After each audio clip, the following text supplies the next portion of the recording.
forced from their homes and warnings of more severe flooding in Pakistan as a national emergency is declared.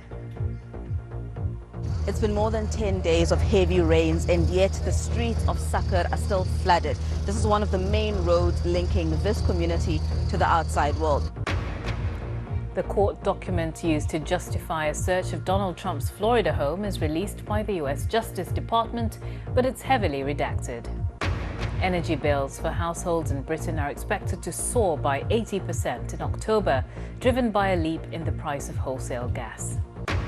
And women in Iran are allowed to attend a domestic league football match for the first time in over 40 years.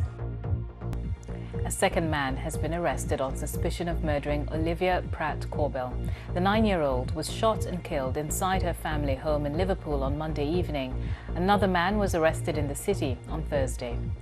A caretaker prime minister has taken over in Thailand after the suspension of Prayuth Chan-o-cha. His deputy and close military ally, Prawit Wongsuwan, is now the country's leader. Prayuth Chan-o-cha was suspended earlier this week while the Constitutional Court decides whether he has exceeded the 8-year term limit.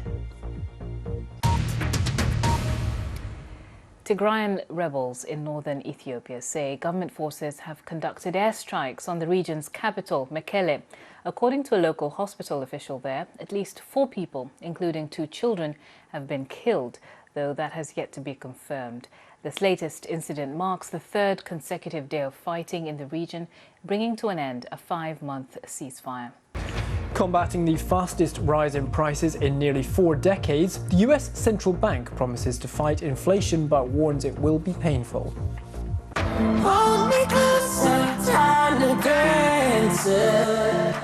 And did she do it again? What the critics said about Britney Spears' comeback single with Elton John.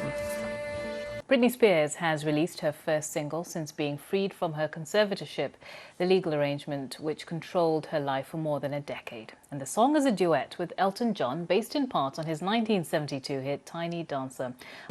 And the American pharmaceutical company Moderna is suing rival firms Pfizer and BioNTech for patent infringement in the development of the first COVID vaccine approved in the United States.